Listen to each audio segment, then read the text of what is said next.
Terima kasih pemirsa, Anda masih bersama kami. Bang Usman, sebelum kita berdiskusi, kita coba mendengarkan dulu penjelasan dari BNPB, Badan Nasional Penanggulangan Bencana.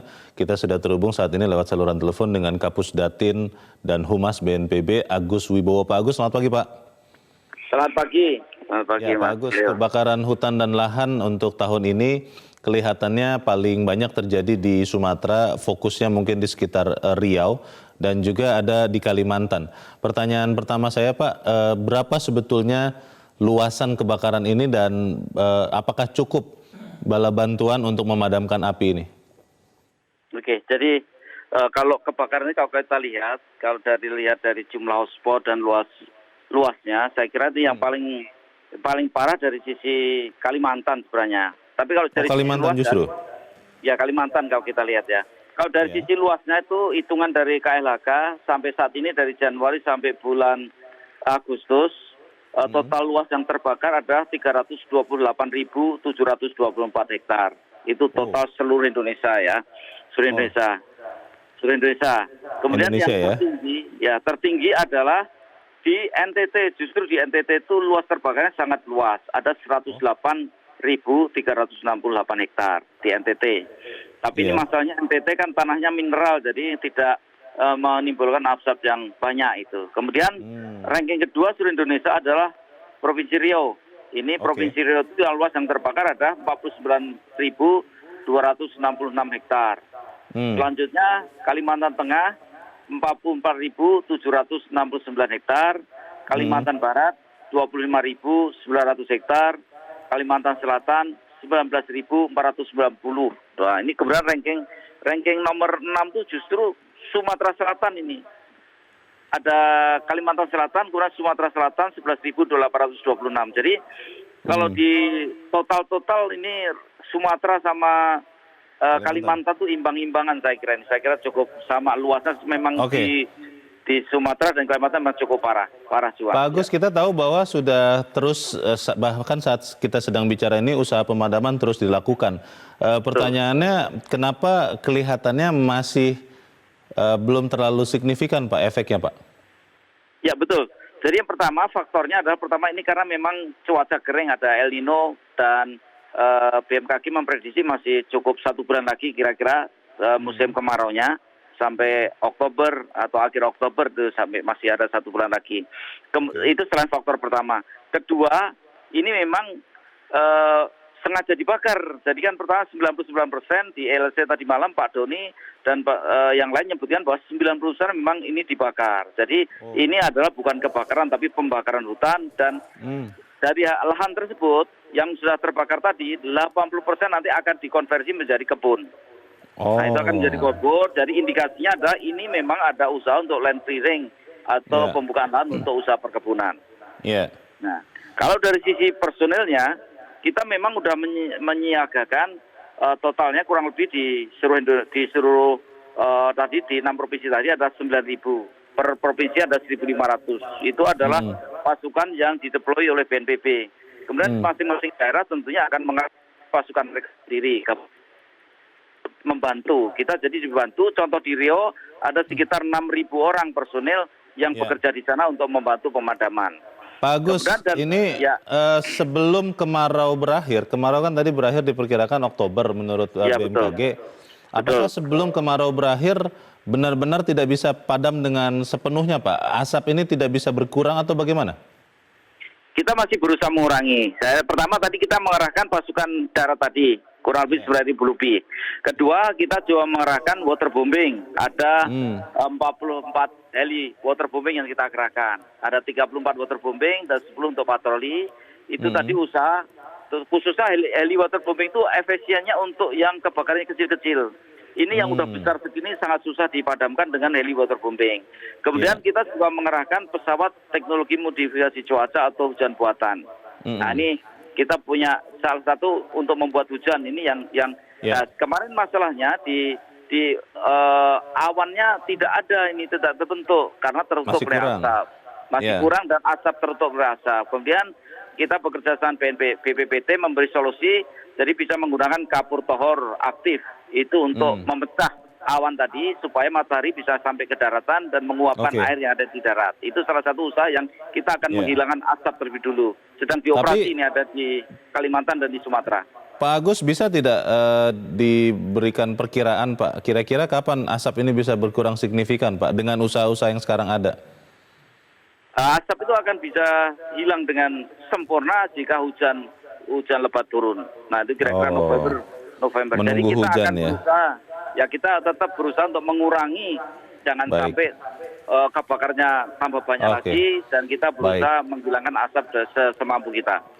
Baik, selamat bertugas Pak, tetap jaga kondisi. Terima kasih Pak Agus Wibowo sudah bergabung bersama kami pagi ini. Selamat pagi. Sudah begitu banyak Bang Usman, tadi barusan dijelaskan oleh Pak Agus usaha yang dilakukan, tapi ya sayangnya luasan lahan yang dibakar. Tadi Pak Agus mempertegas bahwa berdasarkan temuan di lapangan 99% ini adalah pembakaran hutan dan lahan untuk merupakan land clearing. Ya. Sudah sebegitu banyak usaha dilakukan tapi akhirnya berharap kepada hujan juga. Nah kalau begitu apakah kita bukan seperti keledai yang jatuh berkali-kali ke lubang yang sama seperti ini Bang? Iya, saya kira apa yang terjadi di Riau ataupun di Kalimantan 99% dibakar itu ya menunjukkan perkiraan bahwa ada kejahatan terorganisir terorganisasi dalam pembakaran lahan ini. Ini kejahatan masuk ya? Iya, masuk kejahatan tentu saja karena Undang-Undang Lingkungan Hidup menyatakan itu kejahatan begitu. Nah, artinya apa?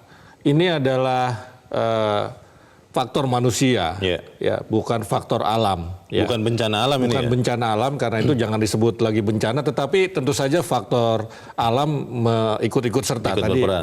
udara kering misalnya, El Nino yang siklus 5 tahunan tadi itu.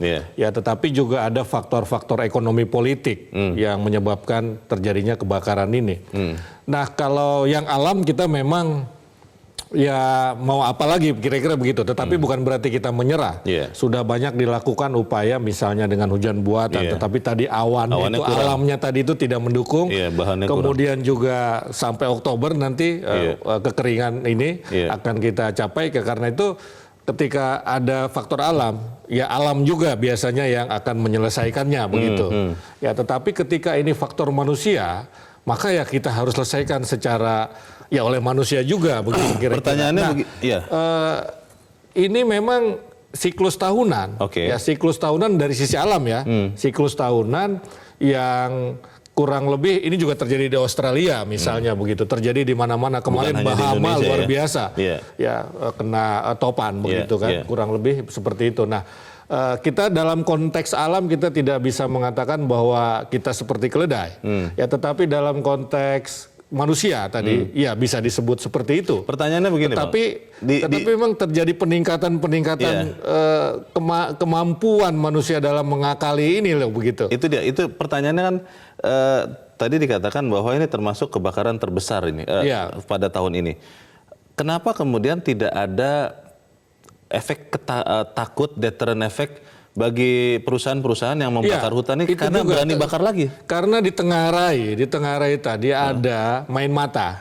Ya, ada main mata seperti itu. Jadi kepentingan politik, tadi ekonomi politik yang saya sampaikan. Jadi ada faktor alam, ada faktor ekonomi politik.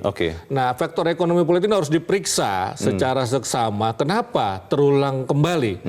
Tadi soal pilkada misalnya, kemudian main mata. Diduga ada hubungannya dengan itu, ya. Ada hubungannya dengan itu. Ada studi yang menyebutkan semacam itu, ya. Ada kepentingan kepala daerah, pemimpin lokal, ya, karena butuh anggaran dana untuk pilkada, maka kemudian memberikan izin. Izin ini kan sekarang bukan dari pemerintah pusat, bukanlah dari pemerintah daerah. Tapi karena adanya otonomi. Izin begitu. itu kan izin usaha perkebunan, bukan izin untuk membakar lahan kan? Ya makanya, nah karena kan begini, mestinya ketika satu perusahaan sudah pernah melakukan, dia berganti nama, orang-orangnya juga tetap sama sebetulnya, ya tidak perlu diberikan izin.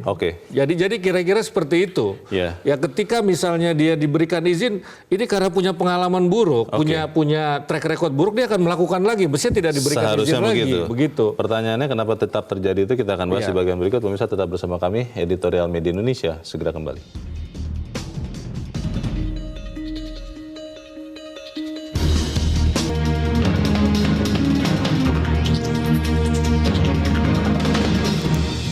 Terima kasih pemirsa, Anda masih bersama kami. Bang Usman, sebelum kita lanjutkan diskusi, kita ingin dengarkan dulu pendapat dari pemirsa Metro TV. Kita sudah terhubung dengan pemirsa Metro TV di Jambi, Pak Ramadan. Pak Ramadan, selamat pagi Pak. Selamat pagi Mas Leo, Pak Usman. Selamat pagi Pak Ramadan. Pak Ramadan terkena asap juga tidak Pak? Saya jauh, tinggal 300 kilo dari Jambi. Yang terkena itu Tanjab Barat, Tanjab Timur, Mas Leo. Oh, oke. Tanjab Barat, Tanjab Timur itu lahan gambut. Kalau daerah yang ke baratnya tidak lahan gambut dan kecipratan cuma asap saja Pak Leo. Oh, kecipratan asap. Bagaimana menurut Anda Pak, supaya kemudian di tahun-tahun depan kita tidak merasakan lagi efek merusak dari asap kebakaran ini Pak Ramadan? Seperti tadi disampaikan, ini bukan terbakar, dibakar oleh perusahaan. Saya pernah nyatakan di Kompas TV bahwasanya 90% pembakaran itu dibakar oleh perusahaan. Pendapat saya begini Pak Usman, marilah kita hentikan terlalu percaya kepada pengusaha-pengusaha untuk merampungkan jadikan perkebunan. Padahal daerah kita ini masih 10% miskin Pak. Alangkah baiknya misalnya di Jambi ada 2 juta penduduk, artinya yang miskin itu masih 10%, 200.000 orang. Kakak yang masih miskin butuh lahan 4.000 hektar. Nah kalau diberikan kepada petani lahan-lahan pengusaha itu, petani menjaga hutan itu supaya tidak terbakar. Dan petani akan konsisten, kerja pemerintah akan ringan, memberikan isyarat kepada petani yang menggarap 4.000 hektar itu, petani miskin kita, untuk menjaga hutan itu. Kalau pengusaha memang sengaja dibakar, biayanya murah. Kalau petani kita tidak mungkin dia membakar, karena merugikan dirinya sendiri juga, Mas Leo. Baik. Daripada diberikan HGU itu kepada pengusaha, lebih baik diberikan kepada petani kita, dibantu dia membuka lahan itu, dibantu dia menanam sawit, kemiskinan bisa kita atasi dan kebakaran pun kita bisa atasi dengan pelan-pelan dan baik untuk masa yang akan datang. Terima kasih Pak Usman. Terima kasih Pak Ramadan di Jambi. Di belakang Pak Ramadan ada Pak Abu Bakar di Samarinda, Kalimantan Timur. Pak Abu Bakar, selamat pagi. Selamat pagi Metro TV. Jadi Selamat pagi, begini, Pak Abu Bakar. saya sepakat dengan komentar Bapak yang dari Jambi tadi. Saya di Samarinda ini, walaupun tidak ada kebakaran hutan atau lahan di Kalimantan Timur, tapi dampak asapnya terkena di kota ini, termasuk ada beberapa penerbangan di Bandara AP Pranoto kemarin tertunda dikarenakan kabut asap. Nah begini, mungkin saya komentarnya begini, ada pepatah mengatakan pencegahan itu lebih baik daripada penanggulangan atau pengobatan. Ya, kita kan kebakaran hutan di negara kita ini, terutama di Kepulauan Riau, Sumatera itu terulang-ulang, bukan kali ini saja, namun kali ini yang sangat parah ya.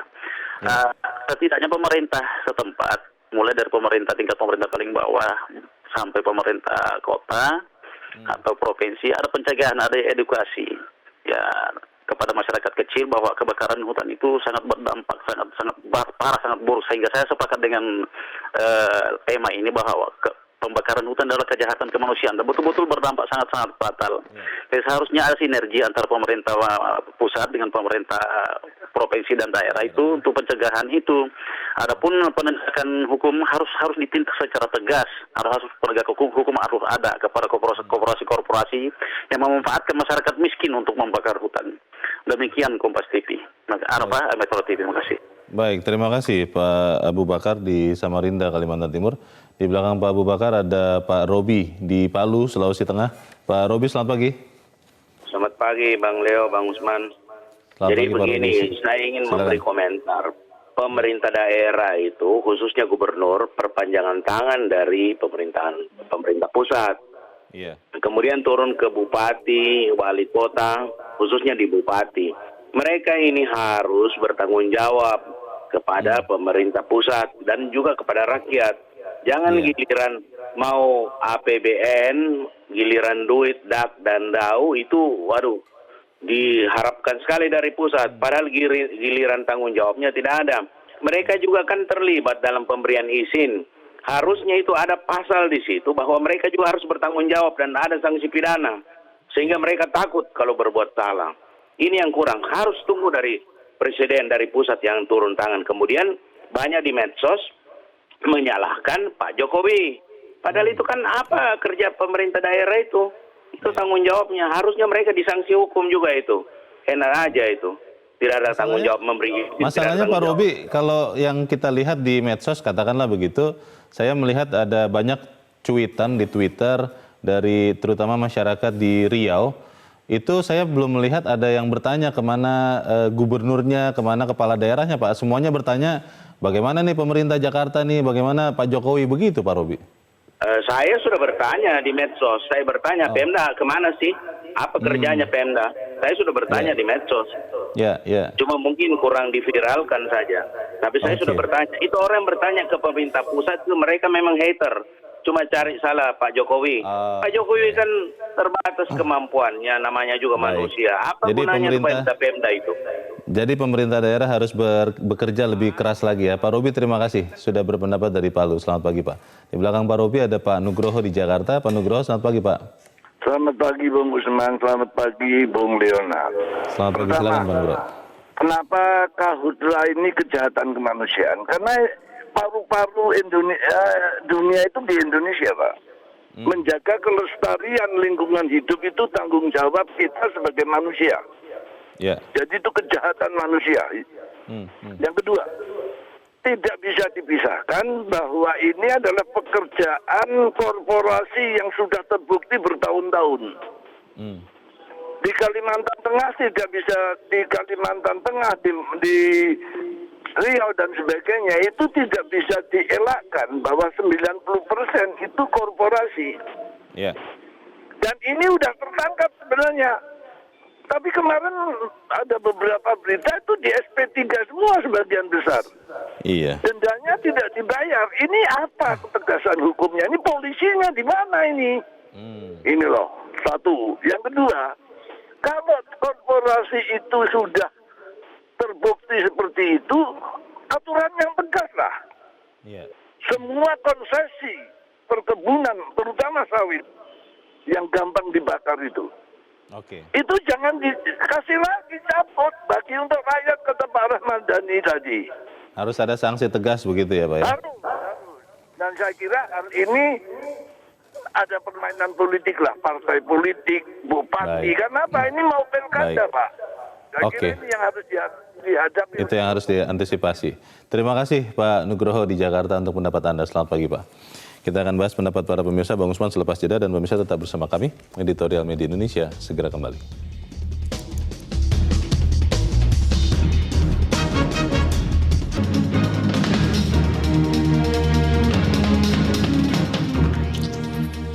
Terima kasih pemirsa, Anda masih bersama kami. Kita di bagian akhir dari diskusi kita pagi ini.